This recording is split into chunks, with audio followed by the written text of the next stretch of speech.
Добродојдовте во новата емисија Патуваме со ЕСИ на ЕСИ Радио. Следна дестинација е Холандија. Холандија, која е земја во кралството Холандија, се наоѓа во северно-западна Европа. Земјата чесопати се нарекува Холандија, што е технички неточно. Холандија е економска и политички доминантна од 17 век. Исто така честопати се нарекува ниска земја, Недерланд, бидејќи името Холандија доаѓа од зборот недер, што значи ниско, и земјиште, што значи земја. Земјата се граничи со Северно море на север и запад, Германија на исток и Белгија на југ. Холандија има вкупно 12 провинции, вклучувајќи ги Дренте, Флеволанд, Фризланд, Гелдерланд, Гронинген, Лимбург, Норт Брабант, Северен Брабант, Норд Холандија, Северна Холандија, Оверисел, Утрехт, Зеланд и Зуид Холандија, Јужна Холандија. Четирите големи градови во Холандија се Амстердам, главен град, Хаг, Ротердам и Утрехт. Овие 4 градови го сочинуваат она што е познато како Рандштад, кој има 10 милиони жители. Амстердам е именуван по брана на реката Амстел. Туристичката индустрија навистина ја додаде важноста на Амстердам во изминатите неколку децении. Прогресивниот став на Амстердам е очигледен во неговата легална област со црвени светла и попустливоста кон употреба на дрога. Холандија е многу густо населена со вкупно население од околу 16,5 милиони жители, со околу 760.000 луѓе кои живеат во Амстердам, главниот град на Холандија. Околу 1202 луѓе живеат по квадратен километар, што е 20 пати повеќе од населението на Соединетите држави по милја. Ова не се должи на прекомерниот број луѓе, толку колку што се должи на малата големина на земјата, која е малку помала од Западна Вирџинија во САД. Населението расте со стапка од 0,412% годишно. Пенките имаат животен век од 82,14 години, што е за 5,34 години повеќе од очекуваниот животен век кај мажите, 76,8 години. Националноста и етничката припадност се претежно холанѓани. Холандија не е многу географски разновидна. Поголемиот дел од земјата е многу рамна. Највисоката точка на надморска висина е 1000 стапки и се наоѓа во јужниот врв на земјата. Најниска точка на надморска височина е повеќе од 22 метри под нивото на морето, лоцирана во близина на Ротердам. Холандија одржува северна поморска клима со студени лета и благи зими. Температурата едва се спушта под замрзнување или се искачува над 80 степени Целзиусови, што ја прави многу толерантна клима преку целата година. Сепак, нивоата на врнежи се зголемуваат годишно. Дождот е многу чест во текот на целата година, особено во зима, така што нивото на водата е повисоко од порано. Крајбрежните региони може да доживеат повеќе медитерански клими, додека средните области се повеќе магливи и врнежливи. Географската локација на Холандија беше одлучувачки фактор во обликувањето на нејзиниот развој, карактерот на луѓето и нивната култура. Речиси 20% од Холандија се состои од водни реки, езера, канали, прави езерца, слоеви и се разбира Северното море. Бидејќи скоро половина од Холандија лежи под нивото на морето, поплавите се главната грижа за природната опасност. Диките се единствениот најважен фактор кој го обликува холандскиот пејзаж. Изработката на нурките во холандската култура датира од 500 година пред нашата ера, кога биле користени рудиментирани насипи од нечистотија. Насипите штитат приближно 1491 милја од ниското рамно земјиште. Без оваа заштита се проценува дека 65% од земјата би била поплавена дневно. Природните ресурси на Холандија вклучуваат природен газ, нафта, тресет, варовник, сол, песок, чакал.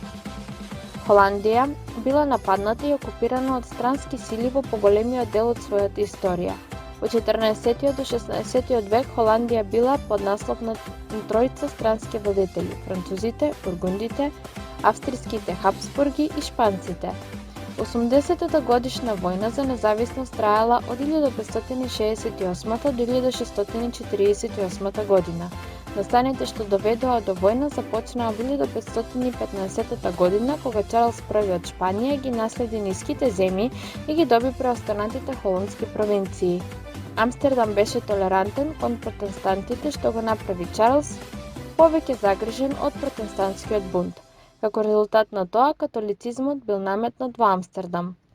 Филип II, кој беше син на Чарлс, го фрли фрлањето во 1555 година. Филип го испрати војводата од Алва да ја врати католичката контрола врз Амстердам. Само една година подоцна, или до 568 година, принцеп Вилијам од Оринџ подигна војска за да се бори против шпанците. Војната беше претежно за религија, сепак Филип исто така сакаше да стави крај на брзо растечката економија на холанѓаните, бидејќи тоа беше закана за шпанците. 1572 година Вилијам ги зазеде Зеланд и Холандија. И холандските католици и протестанти ги ставија своите различни верски обидувања на страна за да се борат против шпанците. Сепак северните холандски провинции беа претежно протестантски, а јужните холандски провинции беа главно католици. Договорот за Унија на Утрехт, според кој 7 северни провинции се прогласија за независни обединети провинции на Холандија, беше потпишан во 1581 година. Во меѓувреме, јужните провинции останаа под шпанска католичка доминација. 80 годишната војна за независност беше прекината во 1648 година, кога Шпанија конечно ја призна независноста на Холандија.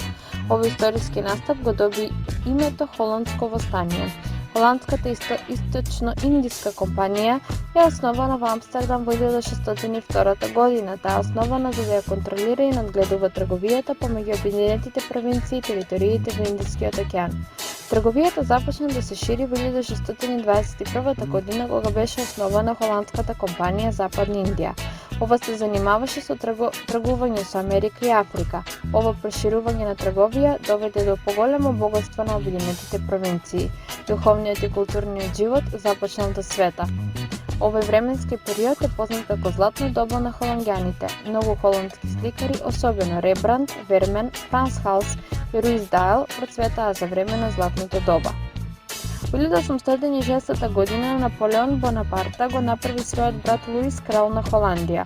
Во 1810 година земјата беше припоена кон Франција. Кралството Холандија настана во 1814 година и стави крај на француската окупација. Холандија го отфрли својот републикански систем на владење и стана уставна монархија под кралот Вилијам I. Уставот од 1814 година ги натера министрите да одговараат пред избраниот парламент. Овој устав е во сила и денес. За време на Првата светска војна Холандија остана неутрална. Сепак, тие се уште беа нападнати од германците, кога холандската трговиска монарница беше превземена од сојузничките сили. Холандија беше повторно нападната од германците во мај 1940 година за време на Втората светска војна. Германската окупација на Холандија траеше 5 години и нанесе мизерија, понижување и деградација на населението. Недостаток на храна, принудна работа, недостаток на слобода, полициски час и цензурата биле вообичаени.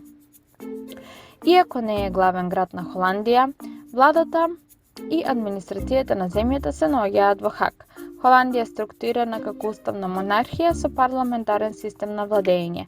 Се раководи според уставот од 1815 година, кој бил ревидиран и неодамно изменет во 2002 година.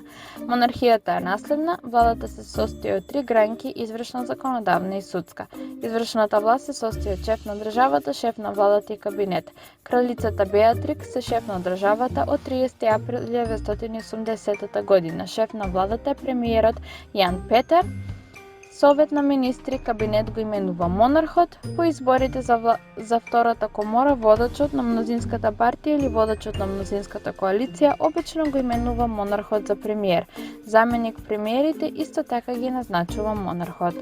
Законодавната гранка на владата, позната како дводомни држави, се состои од првата комора и втора комора. Првата комора има вкупно 75 места, членовите се индиректно избрани од 12 регионални совети на земјата. Тие се избрани да служат 4-годишен мандат. Втората комора има вкупно 150 места. Спротивно на членот на првата комора, членовите на втората комора избираат директно од народно гласање од 12 регионални совети на земјата. Тие се избрани да служат 4-годишен мандат. Втората комора има вкупно 150 места. Економијата во Холандија игра посебна улога во европската целосна економија од 16 век. Земјата има просперитетна и отворена економија која во голема мера зависи од надврешната трговија, што ја прави 16-та најголема економија во светот. Економијата е позната по стабилни индустријски односи, умерена невработеност и инфлација и значителен суфицит на тековната сметка. Земјата е еден од 4 најголеми инвеститори во Соединетите држави.